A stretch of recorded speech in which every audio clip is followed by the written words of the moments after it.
My name is Emma Whitmore. And on the night before my wedding, I found a text message on my fiancé's laptop that wasn't meant for me to see. It wasn't a message from another woman. It was worse. It was a message that proved almost everyone I loved had been lying to me for 11 years. I didn't cry. I didn't scream. I just sat on the edge of the bed, stared at that message, read it 3 times, and then did something nobody expected. I smiled. Because for the first time in my life, I understood the truth about the people around me. And I was about to make every single one of them regret underestimating me. But if you want to understand how I got to that moment, you have to go back with me. Back to when I was 22 years old. Back to when I still believed that love meant sacrifice, that family meant loyalty, and that the people who smiled at me the most were the people who loved me the most. I was about to learn that all 3 of those beliefs were lies. I grew up in a house where appearances mattered more than honesty. My mother, Diane, was the kind of woman who ironed the tablecloths before guests came over but rarely asked me how my day had actually been. My father, Richard, worked long hours at his accounting firm and usually came home just tired enough to avoid any conversation that might get uncomfortable. And then there was my older sister, Vanessa, confident, loud, beautiful, the kind of woman who could walk into a room and make everyone forget anyone else was standing there. I was different. I was quiet. I noticed things. I remembered things. I was the kind of person who could tell when someone was lying just by the way their eyes moved half a second too quickly. Nobody in my family valued that. Not yet. There's one memory from my childhood I've returned to many times since. At the time it seemed like nothing. Years later, it became one of the clearest pieces of evidence that I had always been able to see things other people didn't want to see. I was 12 years old. My father's business partner at the time was a man named Harold. He came to our house for dinner often, and over several weeks I noticed something strange. Harold had a habit of waiting until my father was exhausted before he asked for anything. A signature here. A document there. Nothing that sounded important. Everything presented as routine. But I noticed the timing. One night at dinner, I finally said something. "Why does Harold always ask you for stuff when you're the most tired?" The table went completely silent. My father laughed, and even at 12, I could tell it wasn't a real laugh. My mother gave me the look she used whenever she wanted a conversation to end. "That's not something a 12-year-old needs to worry about," she said. "Let the grown-ups handle grown-up things." So I stopped talking. 6 months later, Harold was arrested for embezzling nearly $200,000 from my father's firm. Money moved through documents signed at exactly the moments Harold knew my father was too tired to read the fine print. Nobody ever mentioned that I'd noticed the pattern 6 months before they did. We simply moved on. But that night taught me something I carried for years. Being right didn't matter nearly as much as being convenient. My family would rather be blindsided by someone they trusted than sit with the discomfort of a 12-year-old girl seeing more clearly than the adults around her. I didn't understand it then. I understand it now. And it shaped almost everything that happened later. There was one person, though, who seemed to actually notice me. Not perform at me, not manage me, notice me. His name was Nathan Cole, the son of my father's business partner, Gregory Cole. Nathan had grown up around money, but he didn't act like the people I usually met in my parents' circle. He asked questions and then, remarkably, he waited for the real answer. By the time I was 24, I was convinced Nathan Cole was the safest person I had ever known. I had no idea how wrong I was. We met at one of my father's company dinners, the kind I always hated, the kind where I felt like I was performing a role nobody had actually asked whether I wanted. I was standing near the dessert table doing the math on how many more minutes of small talk I owed the evening when a voice beside me said, "You're not going to eat that, are you? You've been staring at it for 2 minutes like it insulted you." It was Nathan, holding 2 plates of chocolate torte, one of which he handed to me without asking. "I was debating whether it's worth the calories of pretending to enjoy this party," I said, surprising myself with the honesty. He smiled. Radical honesty at a Whitmore Cole dinner. Careful. Somebody might actually listen to you. It was such a small sentence. I didn't think about it again for years. But looking back, I understand now. Nathan had accidentally said something true about my entire family. And I laughed instead of hearing it. Over the following months, Nathan became the person I looked forward to seeing. He asked about my actual opinions, and then he waited for the real answer instead of the polite one. For months I mentioned almost as an aside that I'd once considered starting my own business instead of working under my father. "What do you actually want to do?" he asked. Nobody had ever asked me that, and meant it. "I don't know," I admitted. "I've never let myself think about it seriously." "You should," Nathan said. "You're the sharpest person in every room you walk into. You just don't talk enough for people to notice." I held on to that sentence for years. I believed him completely. And that's one of the hardest things I've had to learn about betrayal. Charm is not the same thing as character. Nathan really was good at making people feel seen. That wasn't fake. The tort happened, the late-night conversations happened, the moments I genuinely felt understood. All of it happened. None of that got erased just because I eventually learned the truth. What made the betrayal so painful wasn't that everything had been a lie. It's that Nathan knew, the entire time, there was a deadline attached to us, a business deadline, a contingency clause, a version of our future sitting on a spreadsheet I had never seen. He let me build a life on ground he already knew wasn't stable. That is a very specific kind of cruelty. Not the cruelty of hatred. The cruelty of convenience. Nathan proposed on a Tuesday evening in October. No grand gesture, no crowd, just the two of us on a park bench, and a ring that had belonged to his grandmother. "You're the only person who's never made me feel like I have to perform," he told me. "With you, I can just be tired. I don't have to be on." I believed him completely. When my mother heard, she cried. At the time I thought they were happy tears. I know now they weren't entirely that. Vanessa hugged me a little too tightly and said, "Well, look at you. Who would have thought?" There was something underneath that sentence. I heard it. I just didn't want to listen.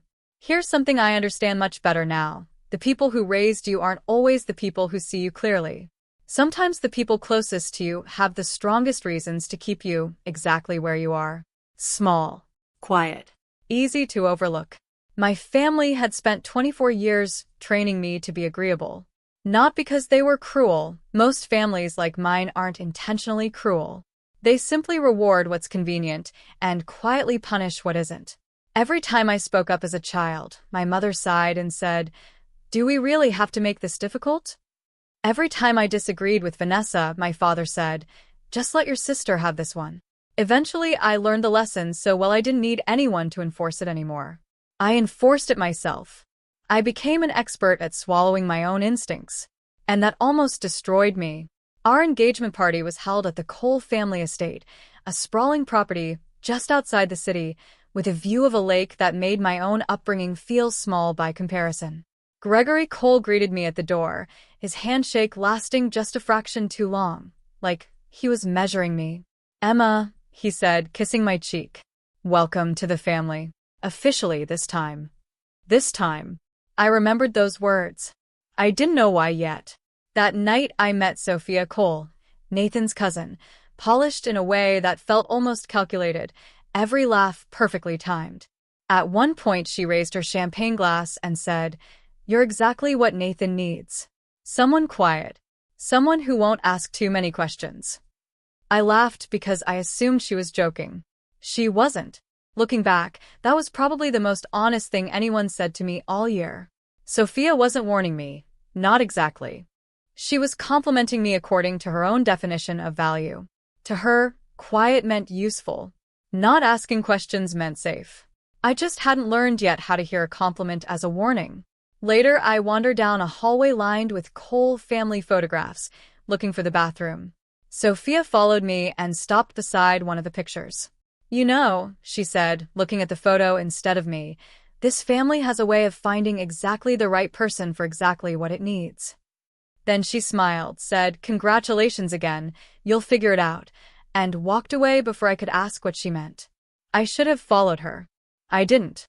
Instead, I stepped outside onto the terrace for air, and that's when I heard my father's voice through the open window, talking low and businesslike to Gregory Cole. "The Whitmore name still carries weight in this town," my father was saying. "People trust us.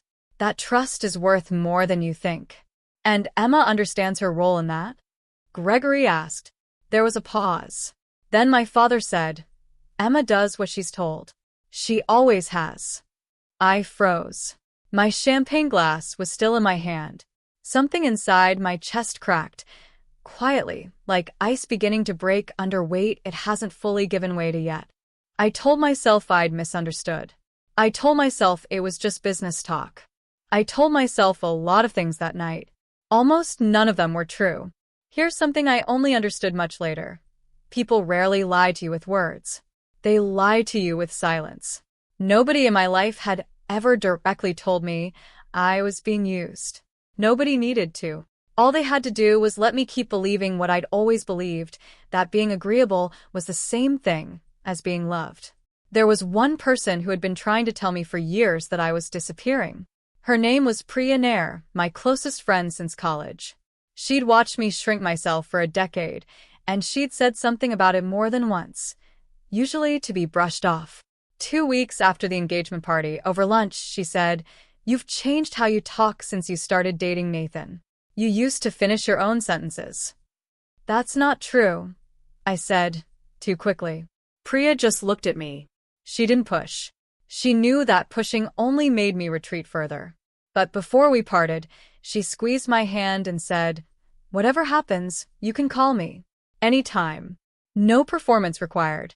I wouldn't understand how much I needed to hear that until months later, at 2 a.m, staring at an email that changed everything.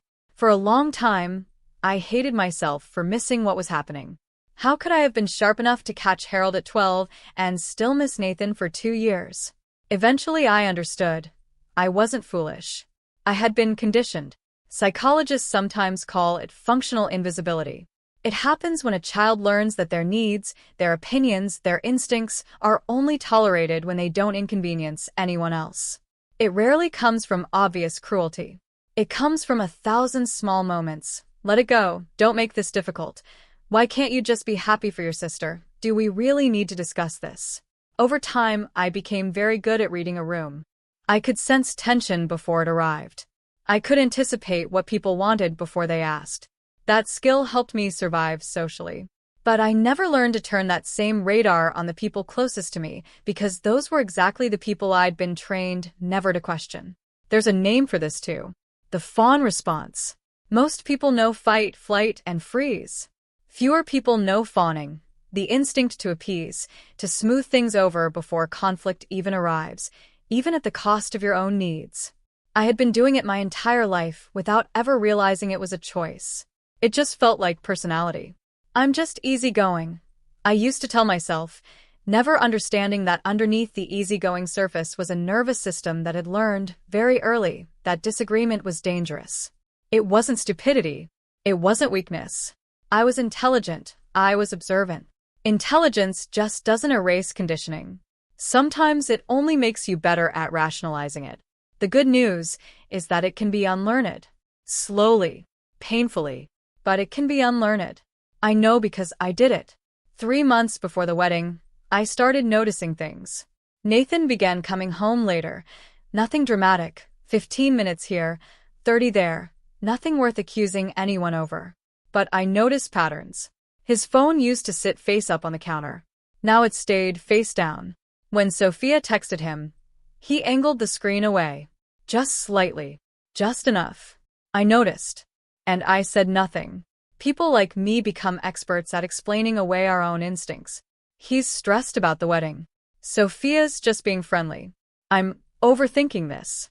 I had gotten so good at silencing myself, I didn't even need my family in the room anymore. I could do it alone. Then my grandmother said something that cracked the whole thing open. Eleanor was 81, sharp as glass, and the only person in my life who had never once told me to be smaller. One afternoon I visited her, not entirely sure why. She looked at me for a long moment and said, "You've gone still. You used to talk with your hands. You used to interrupt people when you had something to say. What happened to that girl?" I didn't have an answer. "I'll tell you what happened," she said. "Somebody taught her that being loved meant being quiet. And baby, that is the most expensive lesson a woman can learn, because it costs you your whole self, one silence at a time." I went home that night still turning her words over. And when Nathan's phone buzzed on the nightstand, for the first time in over a year, I actually looked. The message was from Sophia. Still on for Thursday? Don't tell E. She wouldn't get it. I didn't sleep. I lay next to Nathan, listening to him breathe, building an entire alternate reality in the dark. Maybe E wasn't me. Maybe it was work. Maybe it was nothing. I did what I had always done, protected everyone else from a truth I hadn't even confirmed yet. By morning, I'd almost convinced myself. Almost. But there was another voice in my head now, Priya's and increasingly Eleanor's. You used to talk with your hands. What happened to that girl? So I wrote one word in my phone. Thursday. And I waited. That Thursday, I told Nathan I had a work dinner. It was a lie, my first deliberate one in the entire relationship. I drove to a restaurant he'd once mentioned as Sophia's favorite spot, and I parked 2 blocks away. At 7:40, Nathan's car pulled in. Sophia was already at a table by the window. When he walked in, she stood and hugged him a half-second too long to be purely cousinly. I watched for 11 minutes. I didn't go in. I didn't need to. What I needed was information, not confrontation, and that was the moment everything in me shifted. I was done reacting to breadcrumbs. I was going to build the whole picture before I said a single word to anyone. It was the first fully autonomous decision I had made in years. Nobody told me to wait. Nobody told me to gather proof instead of screaming in a parking lot, which was exactly what every instinct in my chest wanted to do. I chose the harder, quieter path entirely on my own. That choice, more than anything Nathan or my father ever did, was the real beginning of who I was about to become. I didn't confront Nathan that night. Real change rarely happens in one dramatic moment. It builds slowly, in the space between what you notice and what you're finally ready to admit. So I started paying attention. Carefully. Like a detective. I noticed Thursday appeared on Nathan's calendar every single week, labeled only meeting. I noticed Sophia had quietly unfollowed me on every platform months earlier, and I never registered it. I noticed my mother changed the subject every time I mentioned moving the wedding date up. And then, 3 weeks before the wedding, I found the email. It wasn't even hidden. It was sitting right there on Nathan's open laptop. A family thread between Gregory Cole, my own father, and a lawyer neither of them had ever mentioned to me. The subject line read, Merger Agreement, contingent on EW marriage. My hands went cold. My father's accounting firm was quietly collapsing. Debts. Bad investments. The kind of trouble that, if it went public, would destroy both his business and our family's name. Gregory Cole's company had offered to absorb the debt and fold my father's firm into his own. But there was one condition. The marriage had to happen. On schedule. My engagement wasn't a love story. It was a rescue package. And I was the collateral. I sat there staring at that screen, waiting for rage. Instead, what came was something colder. Clarity. Sharp, complete, undeniable clarity. I scrolled down. There was one more message in the thread, from Sophia to Nathan. You know this isn't fair to her, but it's almost over. Once the papers are signed, none of this will matter anymore. Just get through the wedding. Just get through the wedding. As if I were an obstacle. A box to check before everyone got what they actually wanted. I remembered my father's voice on that terrace. Emma does what she's told. She always has. They had built their entire plan on one assumption, that I would never look closely enough to see it. They were wrong. For a long time I wanted to believe my mother was simply cold. It was easier that way. But later I learned something about her past that complicated everything. Diane grew up the youngest of 4 sisters, in a house where money was tight and tempers were shorter. Her own mother, Frances, believed a woman's entire job was to keep a household calm, no matter what it cost her. At 17, my mother fell in love for the first time, with a boy her mother disapproved of, not because he was bad, but because his family wasn't considered good enough. She fought for that relationship, loudly, and she lost. Frances made sure of it, using guilt, tears, and the threat of withdrawn support. By 19, my mother had learned a lesson she never questioned again. Wanting something loudly only gave people more ways to take it from you. So she stopped wanting loudly. She became quiet, careful, safe. And then, without ever meaning to, she raised me the same way. Your mother wasn't born quiet. Eleanor told me once, years after the wedding that never happened. She was made quiet. There's a difference. And quiet that's made can be unmade too. Understanding that didn't erase the damage. I still remembered every dinner where my voice had been treated as an inconvenience. But it helped me separate two things, her failures and her character. My mother wasn't a woman who didn't love me. She was a woman who had never been taught how to love a daughter loudly, because nobody had ever loved her loudly either. It didn't make it right. It made it explainable. And somewhere in the space between those two words, I eventually found enough peace to keep a relationship with her. Now we're back to where I started. The night before my wedding. Me, sitting on the edge of the bed, reading a message that confirmed everything I already suspected. But here's what you didn't know yet. I wasn't just hurt. I was prepared. For 3 weeks, I hadn't confronted anyone. I hadn't screamed at Nathan. I hadn't called my father. I had done something far more dangerous. I had gone quiet. Not the old, obedient quiet. A new kind. A quiet with a purpose. Because I'd realized something in those 3 weeks that changed the entire direction of my life. You cannot out-argue people who have already decided your value. You can only outplan them. The first week, I barely slept. I went through the motions of ordinary wedding life. Dress fittings, seating charts, calls about flowers, smiling and thanking people while carrying the entire weight of what I now knew, completely alone. I'd come home and sit in my car in the driveway for 40 minutes, unable to make myself go inside. It was Priya who finally noticed. She showed up one Tuesday night, unannounced, and sat across from me at the kitchen table. You've been somewhere else for 2 weeks. I've known you since we were 19. Don't tell me it's wedding stress. This isn't that. And I broke. I told her everything. The email, the merger, the Thursdays, Sophia's message. All of it, in one unbroken stream, like a dam finally giving out. Priya didn't say, I told you so, even though in 100 smaller ways, she kind of had. She just took my hand and asked, so, what do you want to do about it? And I mean you. Not what your father wants, not what's easiest, not what keeps the peace. What do you want? Nobody had asked me that in years. It took a full minute to even attempt an answer. I want them to know I'm not stupid. I finally said. I want to stop being managed. I don't know what that looks like yet. But I'm done pretending I don't see what I see. Then, that's where we start, Priya said. The second week, she introduced me to a lawyer named Patricia Alvarez, a family friend of hers who specialized in exactly this kind of tangled business and personal contract. Our first meeting lasted 3 hours. I brought printed emails, screenshots, a timeline I'd built myself late at night. You've basically already built half a legal case on your own, Patricia said, flipping through my notes. Most people come to me with a feeling and a grudge. You came with a paper trail. I almost laughed. My entire life, people had told me my instincts were too much. It was strange to sit across from a professional who looked at those exact instincts and called them evidence. The third week was the hardest because I had to act normal in front of Nathan every single day, while knowing everything I now knew. I let him talk about seating arrangements. I let him kiss me goodnight. I watched him check his phone at dinner, and felt something in my chest go cold and still, rather than hurt. On the Thursday of that week, I almost confronted him. I stood in the kitchen with the words fully formed.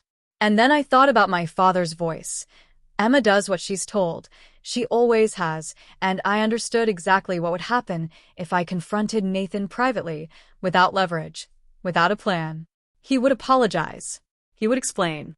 He would somehow make me feel like the timing of my confrontation was the problem, 3 days before the wedding, instead of the year of lies underneath it. And some exhausted, 26 years conditioned part of me might have let him. So I closed my mouth. I kissed him goodnight. And I went to finish the plan instead. It was the hardest thing I had ever done, harder than the confrontation itself would be. Staying quiet on purpose for a purpose is an entirely different kind of quiet than the one I'd spent my whole life trapped inside. This one had a deadline. This one had teeth. The morning of my wedding, I didn't show up at the venue in a wedding dress. I wore a plain navy suit. Patricia walked in beside me. I entered the room where my father, Gregory Cole, and Nathan were finalizing the last details of a ceremony that was never really about me at all. Emma, my father started. I know about the merger, I said. Calm. Even. I know it's contingent on this marriage. I know you've all been managing me like a line item on a balance sheet for months. The room went silent. I could hear the air conditioning. I could hear a caterer setting up champagne glasses in the next room, completely oblivious to what was collapsing in this one. And I have some news, I continued. I'm not signing anything today. Not a marriage certificate. Not a merger agreement. Nothing. Gregory tried the smooth, reasonable tone he probably used to close deals. Emma, I understand this is a lot to process. But let's think practically. I read the whole thread, Gregory. There's nothing complicated about it. My father's company was failing. Yours offered to save it. The condition was my marriage to your son on a specific timeline before I had time to reconsider. That's not complicated. That's just ugly, and you dressed it up in enough legal language that you hoped I'd never see it plainly. Gregory's jaw tightened. It was the first unguarded expression I'd ever seen from him. Nathan stepped forward, panic breaking through his composure for the first time I'd ever witnessed. Emma, please, let's talk about this privately. We had 2 years to talk about this privately, I said. You chose Thursdays with Sophia instead. Gregory's face went pale. Sophia, standing near the back of the room, suddenly found the floor extremely interesting. My father tried a different angle. Emma, sweetheart, you don't understand the position this puts the family in. Everything we've built. No, I said, and for the first time in my life, my voice didn't shake. You don't understand the position you put me in. You built your rescue plan on the assumption that I would never notice, that I would never push back, that I would just do what I was told, the way I always have. You were wrong, and that mistake is about to cost you a lot more than the wedding. Vanessa, standing near the back in a bridesmaid's dress that cost more than my monthly rent, finally spoke. Emma, don't be dramatic. This affects all of us. Do you have any idea what happens to this family if the company goes under? I turned and really looked at my sister, the way I'd stopped doing years ago, back when her confidence had started to feel like a wall instead of a window. That's the most honest thing you've said to me in a decade, I said. You're not worried about me. You're worried about what happens to you if I don't fix this. At least now I know exactly where I stand with everyone in this room. Nobody said anything else. I picked up my bag, thanked Patricia with a small nod, and walked out of a room that had been decorated to celebrate a wedding that was never about me at all. I didn't cry until I was in the car. And even then, it wasn't grief exactly. It was relief, the kind that comes after holding your breath so long you forgot you were doing it. What happened over the following 6 months mattered more than anything that came before. Patricia helped me understand that the merger agreement wasn't just morally disgusting.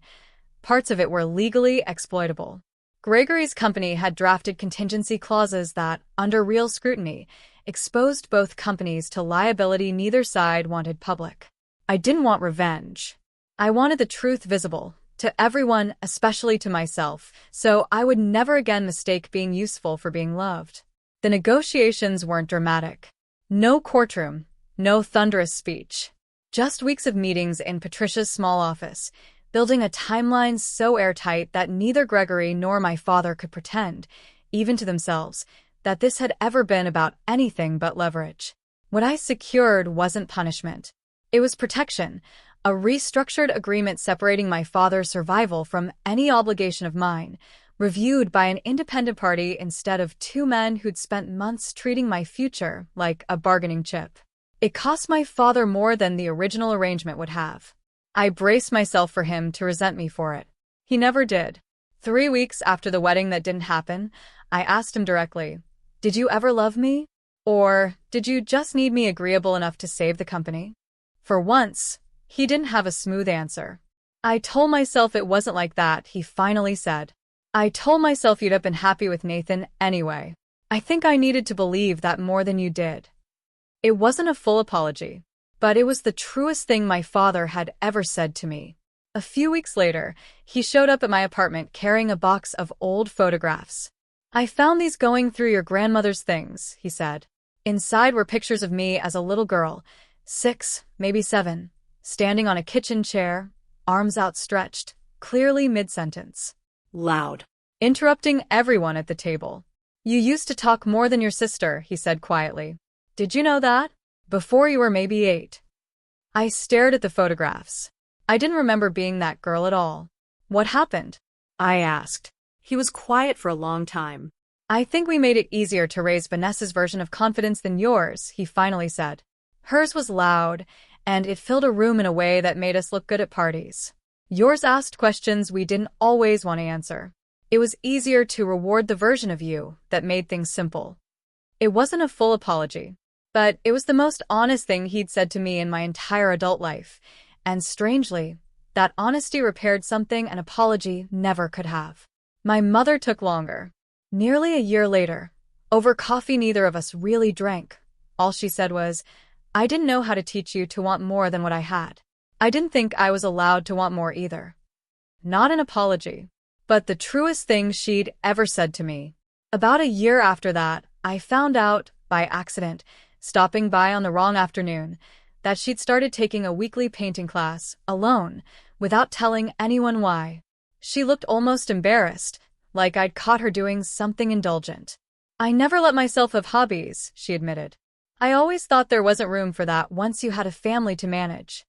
Watching her that afternoon, I understood that some inheritances skip a generation and land differently than you'd expect. My mother hadn't unlearned her own conditioning in time to raise me differently. But watching me refuse to accept it seemed to give her permission to start questioning it too. 28 years too late for me. But not never. And not never mattered more than I expected it to. Vanessa never did apologize. Some people will spend their whole lives protecting the version of the story where they were never the problem.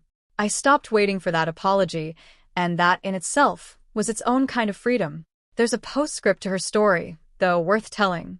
3 years after my canceled wedding, Vanessa's own marriage began falling apart. Not over money, not over betrayal, but over something quieter. Her husband told her he felt like he'd never actually met the real her, that every version of her he'd encountered in 6 years felt calibrated for whatever room they were standing in.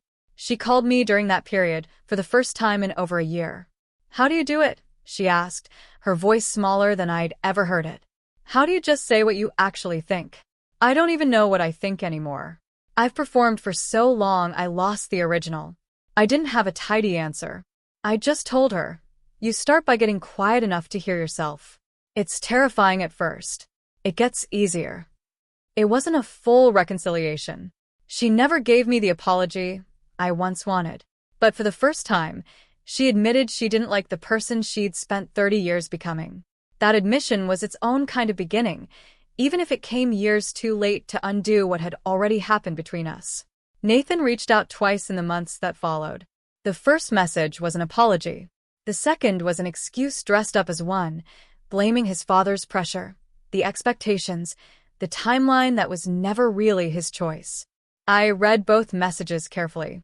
I thought about the version of me who would have replied immediately, who would have made space for his feelings before she'd even processed her own.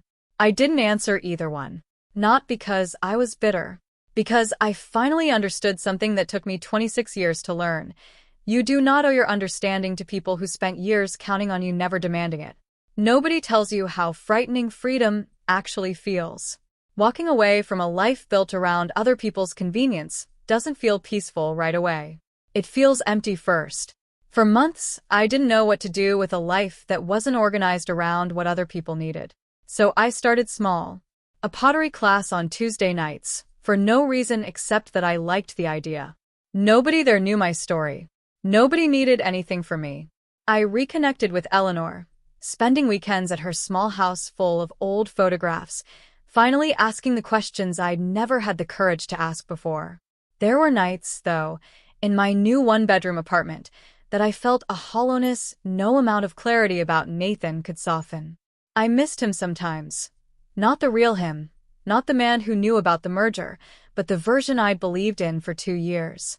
The one who'd handed me chocolate torte at a party I hadn't wanted to attend. Grief doesn't always know the difference between a person and the illusion of them. I had to grieve both, separately, on different timelines. There were nights I almost called him, not because I wanted him back, but because 2 years of a relationship carve grooves into your daily habits that don't disappear just because the relationship is over. I never made those calls. But I understood for the first time why people sometimes go back to things they know are wrong for them. It isn't always weakness. Sometimes it's just how deeply habits get carved and how long it takes for new ones to grow in their place. What got me through wasn't one dramatic realization. It was small, unglamorous repetition. Priya's calls, Eleanor's weekends, a pottery class where nobody needed anything from me. Healing rarely looks like the movies make it look. It looks like showing up to ordinary things over and over until the ordinary things start to feel like a life again. A year after the wedding that never happened, I started my own consulting firm, something I'd wanted since college and always talked myself out of. It wasn't glamorous at first. Cold coffee, late nights, the particular exhaustion of building something from nothing. But it was mine, built on the exact instincts my family had spent 26 years training me to distrust. Turns out, the girl who could always tell when someone was lying half a second before they finished the sentence made an excellent business advisor. People trusted me precisely because I never told them what they wanted to hear. I told them the truth. The same trait my family had tried so hard to smooth out of me had become the exact thing that made me successful. One client, early on, I never forgot. A small family-owned bakery run by a woman named Rosa, who reminded me, in ways I didn't fully admit to myself, of my own mother. Rosa had built the business for 11 years alongside a childhood friend who, without her knowledge, had quietly begun siphoning profits into a side venture. Rosa came to me convinced her problem was cash flow. It took me less than a week to see it was something else entirely, a pattern of small, deliberate omissions hidden inside language ordinary enough to fool anyone who wasn't looking closely. When I explained what I'd found, Rosa didn't get angry. She got quiet, the particular quiet of someone realizing she'd spent over a decade not trusting an instinct she'd had all along. I knew something was wrong 8 months ago, she admitted. I just didn't want to be the kind of person who accuses her oldest friend without proof. I recognized that sentence instantly. I'd said a version of it to myself about Nathan, about my father, about an entire family system built on the assumption I'd never look closely enough to see the truth. You don't have to apologize for wanting proof before you act, I told her. That's not weakness. That's wisdom. The only mistake would be never looking for the proof at all. That became the unofficial philosophy of my entire firm. 5 years in, a one-woman operation working out of a coffee shop had become a company with 11 employees and a client waitlist 3 months long. Eleanor passed away 18 months after my canceled wedding, peacefully, in that small house full of old photographs. I was with her at the end.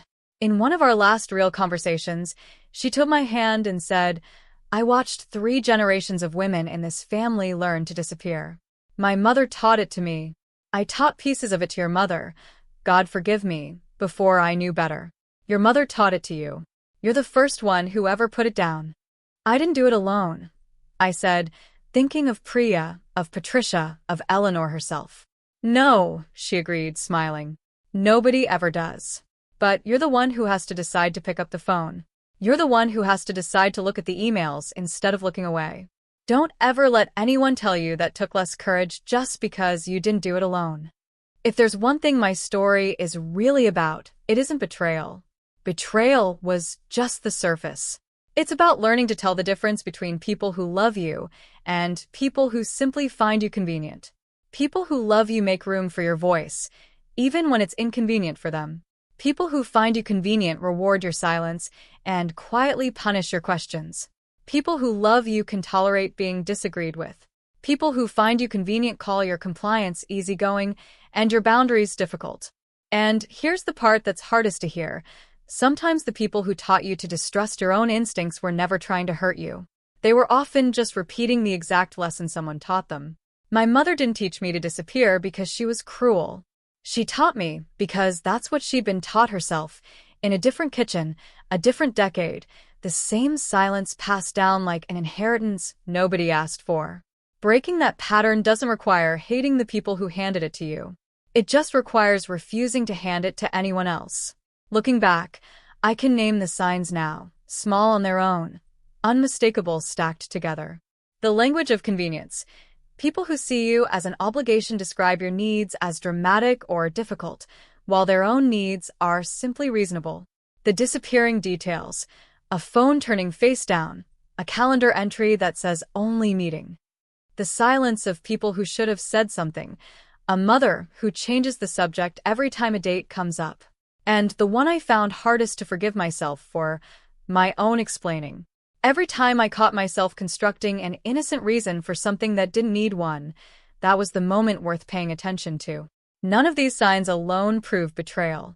People are allowed private moments that don't need explaining. The difference is pattern versus incident. One flipped phone means nothing. A pattern of flipped phones, vague calendars, and unexplained defensiveness, stacked over months, means something else entirely. 2 years after everything fell apart, I ran into Sophia at a business conference. She looked older, more tired than I remembered. "I owe you an apology," she said. A real one. Not the kind I gave Nathan to give himself permission. "After everything happened, we talked a lot," she admitted. I told him I was sorry, and he sort of accepted it on both our behalf, the way he always smoothed things over. I let him do that because it was easier than sitting with what I'd actually done. "I never said it to your face. I'm saying it now because I think I've been carrying it longer than I let myself admit." "Are you two still together?" I asked, surprised to find I didn't feel much of anything asking it. "No," she said. "It fell apart about a year after your wedding didn't happen. Turns out being the person someone chooses out of guilt and convenience isn't actually a great foundation for anything. I should have known that. I helped build it after all." "Thank you for saying that," I told her. "I'm not sure I need it anymore, but I'm glad you said it anyway." That was the whole conversation. It didn't need to be more than that. Closure doesn't always look like a long, emotional scene. Sometimes it just looks like no longer needing something you once thought you couldn't live without. I'm 30 years old now. I still visit the little house where Eleanor lived. My firm has grown far beyond what I imagined in those first cold coffee months. And I'm in a relationship again, slow, quiet, healthy, with a man named Marcus who has never once made me feel like being honest with him was a burden. We met, of all places, at that same pottery class. Early on, he noticed I had a habit of apologizing before disagreeing, softening every honest opinion with 3 sentences of cushioning first. "You don't have to do that with me," he told me. "You can just say the thing. I promise I can handle it." It was such a small comment. But it didn't feel like Nathan's compliments used to feel, flattering, charming, designed to make me feel special in a way that kept me slightly off balance. It felt steadier, like being handed permission I didn't know I'd been waiting years for. I still catch myself sometimes, mid-sentence, softening an honest thought out of old habit. The difference now is that I notice. I correct myself. And increasingly, I don't need to correct myself at all, because the instinct to shrink is finally, slowly fading. I don't want you to walk away from this thinking love itself is the danger. It isn't. Deception is the danger. Convenience, disguised as love, is the danger. Real love, the kind Marcus gives me, the kind my grandmother modeled for me without ever needing to explain it, looks remarkably different, and it's worth knowing what to look for. Real love can survive disagreement. It doesn't require you to always be easy, always agreeable, always smoothing things over before they have a chance to matter. If a relationship only feels stable when you're saying yes, that's not stability. That's just silence being mistaken for peace. Real love doesn't require you to explain away red flags on someone else's behalf. If you find yourself constantly building a case for why something isn't what it looks like, pay attention to how much work that's taking. Trust, when it's real, doesn't need constant defending. Real love makes room for the parts of you that used to feel inconvenient. Marcus didn't just tolerate my honesty. He asked for it.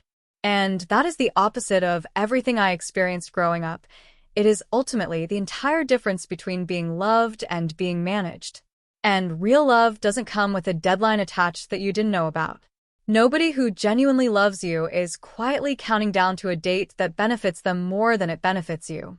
If you ever find out that a relationship in your life had terms and conditions you were never shown, that discovery isn't paranoia. It's information. Believe it the first time. Don't wait until you find the email, the way I had to. I still think, sometimes, about that box of old photographs my father brought me. The little girl standing on a kitchen chair, arms out, mid-sentence, unafraid of taking up space in the room. I keep one of those photographs framed on my desk now, in the office of a business I built entirely on my own terms. Not as a reminder of what was taken from me, as a reminder of who was always in there underneath all that careful, trained silence, waiting for someone, even if that someone ended up being myself, to finally ask her to speak up. If any part of this story felt familiar to you, if you've ever wondered whether the people around you love you, or simply find you useful, that discomfort you're feeling right now isn't a coincidence. It's the beginning of you noticing, too.